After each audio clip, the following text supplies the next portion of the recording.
Let me ask you a question that most older new riders never think about. Why do so many close calls happen when the bike isn't even moving? Not in corners, not at speed, not on highways, at stoplights. That should feel strange, right? Because when people think about motorcycle danger, they imagine fast roads, sharp turns, or distracted drivers cutting them off. They don't think about sitting still. But for older new riders especially, stoplights quietly become one of the most risky moments of the ride. Not because of speed, but because of habits. And the dangerous part is this: most riders don't even realize they're doing anything wrong. I'm Matthew from Autozium, and today we're talking about the number one mistake older new riders make. And it almost always happens at stoplights. And stay with me, because this mistake feels harmless until the exact moment it isn't. Let's start by talking about why this even happens in the first place. Most older new riders are careful people. They didn't jump into riding without thinking. They didn't buy a bike on impulse. They usually waited years, sometimes decades, before finally riding. So when they start, they do what they're told. They wear good gear.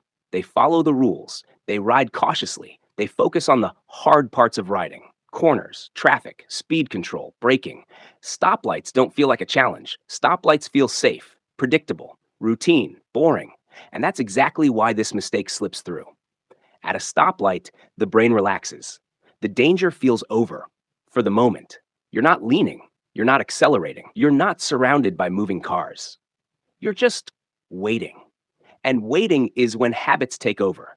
Here's the mistake: stopping too close behind the car in front of you. That's it.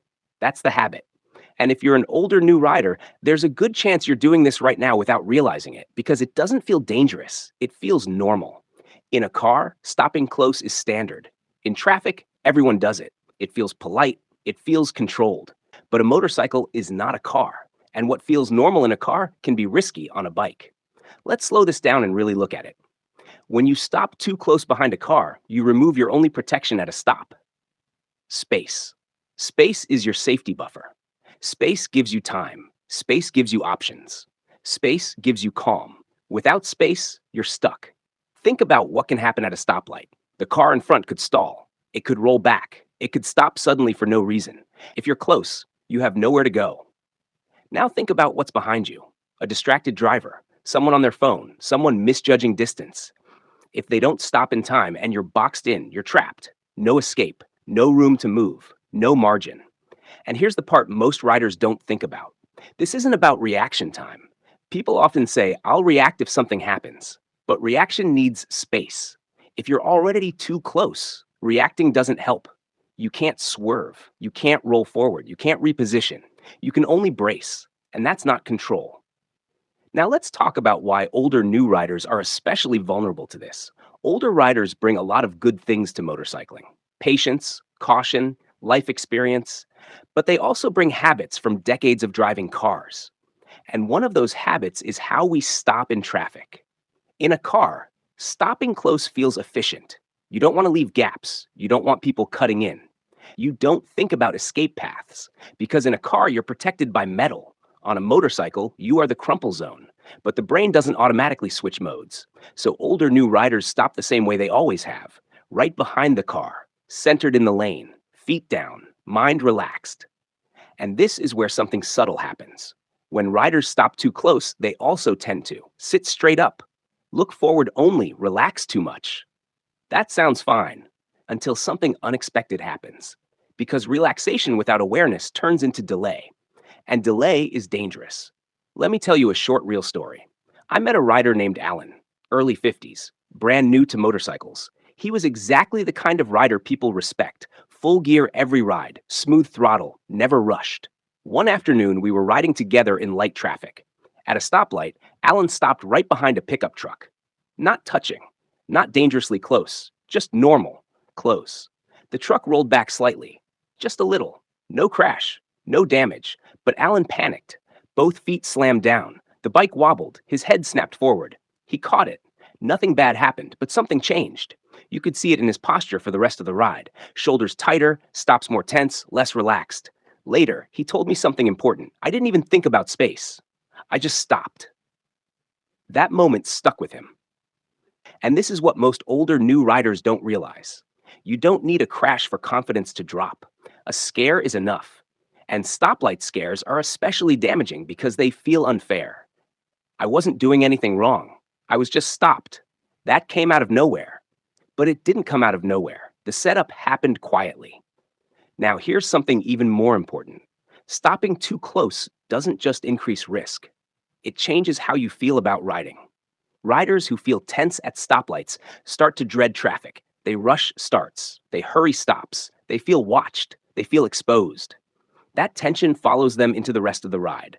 Corners feel tighter, traffic feels heavier, mistakes feel bigger. And most riders don't connect it back to stopping habits. They think, I'm just nervous in traffic. I need more confidence. I need more time. But the issue isn't confidence, it's positioning. And here's where curiosity should kick in. Because the fix is simple, but the impact is huge, and we're not going to fully unpack it yet. What I want you to think about right now is this. If one small habit at stoplights can affect your balance, your reaction time, your escape options, your confidence, what else might you be missing without realizing it? Now, here's where this gets more interesting, and where most older new riders don't expect the problem to grow.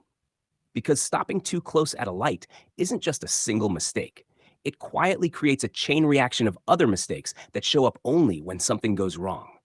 And that's why so many riders say, I don't know what happened. Yeah, it all happened so fast. Let's talk about what really happens at stoplights when things go sideways. When you stop too close behind a car, your brain switches off. Not completely, but enough to matter. You're no longer scanning. You're no longer planning. You're waiting. And waiting is dangerous on a motorcycle. Cars can afford to wait. Motorcycles can't. Now think about what older new riders are usually doing at a stoplight. They relax their hands. They straighten their posture. They put both feet down flat. They stare straight ahead at the bumper in front of them. Nothing feels wrong. But here's the problem. The bike is now the least stable it will be during the entire ride. Slow speed, upright posture, no momentum, limited balance. And on top of that, there's no space to move. This is why stoplight incidents hit confidence so hard. It's not the danger alone, it's the surprise. The rider thought the risky part of the ride was already over. Now let's talk about what usually triggers the moment.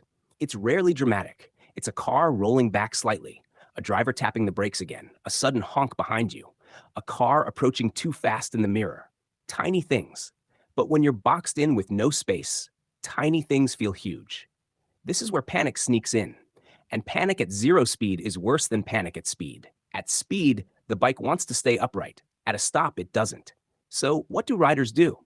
They stiffen up. They grab the bars, they slam both feet down, they forget the clutch, they forget the rear brake, and the bike wobbles. Sometimes it recovers, sometimes it doesn't. And even when nothing falls over, something still breaks. Confidence. Now here's something most people don't talk about. Older new riders often feel more embarrassed by these moments than scared. They think, I shouldn't have struggled with that. I looked foolish. I'm too old to be making beginner mistakes. And that embarrassment sticks. It makes riders tense up even more at the next stop, which increases the chance it happens again. That's the loop. And it all started with stopping too close. Now let's talk about positioning, because this is where control really comes back. When you stop at a light, where you place the bike matters more than most riders think. Stopping directly in the center behind a car feels logical, but it's the worst place to be. Instead, you want to stop slightly offset, left or right of the car's rear tires. Why? Because now you can see the tires clearly. You can see if the car starts rolling. You have a path to move forward if needed. That space changes everything, even if you never use it. Just knowing it's there keeps your body calmer. And calm riders make better decisions. Now let's add another layer that older new riders often miss. The gear choice. Many riders shift into neutral at stoplights. It feels relaxing, it feels polite, it feels like normal traffic behavior. But neutral removes your fastest escape option. When you're in gear with the clutch in, you're ready. Ready doesn't mean tense, it means prepared. And preparation reduces stress, even if nothing happens. Now here's where this connects to balance. When you stop with one foot down and one foot on the rear brake, the bike is more stable, not less. This surprises a lot of riders. Both feet down feels safer, but it actually removes control. One foot down keeps the bike lean slightly. The rear brake locks the bike in place. Your hands stay lighter. That small lean gives you feedback. Feedback keeps you balanced. Now let me slow this down because this part matters. Most drops at stoplights happen because riders are too upright. Straight up means the bike has no direction to fall except straight over. A slight lean gives you time to react. Now here's the curiosity loop I want you to hold on to. Most riders don't fix stoplight mistakes by practicing riding. They fix them by practicing stopping. And almost nobody practices stopping on purpose. They just hope it gets better with time. But time doesn't fix habits. Awareness does. Now let's talk about the mirrors, because this is the part that saves riders without them realizing it. When you stop, your eyes shouldn't be locked forward. They should move. Quick check left mirror. Quick check right mirror. Then forward again. Not in panic, just checking. If a car behind you looks like it's not slowing, that space you left becomes your exit. You can roll forward, you can angle away, you can give yourself room. But only if you left space in the first place. This is why this mistake is so costly. Once you stop too close, you've already taken away your best option. Now here's a truth that might feel uncomfortable, but it's important. Older new riders are often more cautious, but less adaptive. They follow rules well. They try to be polite. They try to do things correctly. But motorcycles don't reward politeness. They reward awareness. Stopping farther back doesn't make you rude. Stopping offset doesn't make you weird. Staying in gear doesn't make you aggressive. It makes you ready. Now let's zoom out for a second. Why does this mistake show up so often in older riders? Because life experience teaches routine. Routine works in cars. On motorcycles, routine can dull awareness. You stop where you always stop. You relax how you always relax. You assume nothing will change until it does. And that's the moment riders remember. Not the ride, not the speed, not the corner, the stop. Now let me tell you something reassuring. This mistake is one of the easiest to fix. No advanced skills, no special training, no expensive gear, just a shift in thinking. Instead of asking, "Am I stopped?" Ask, "If something changes right now, what's my move?" That question alone changes how you stop. You leave space, you angle the bike, you stay engaged. And here's the unexpected benefit. Once you fix this at stoplights, other parts of riding improve without effort. Slow speed turns feel calmer. Traffic feels less stressful. Confidence grows quietly. Not because you're braver, but because you're more in control. Now let's close the loop we opened at the beginning. Why do so many close calls happen when the bike isn't moving? Because that's when riders stop riding mentally. They think the job is done. But on a motorcycle, the job isn't done until you're clear. Movement doesn't equal danger. Lack of options does. And stoplights are where options disappear first, if you let them. So here's the resolution I want you to walk away with.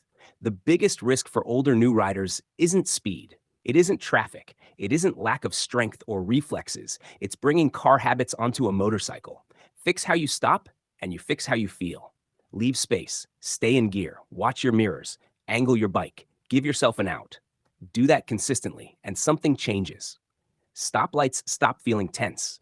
Riding feels smoother. Confidence builds without force. And that's the kind of confidence that lasts. Ride patient, ride aware.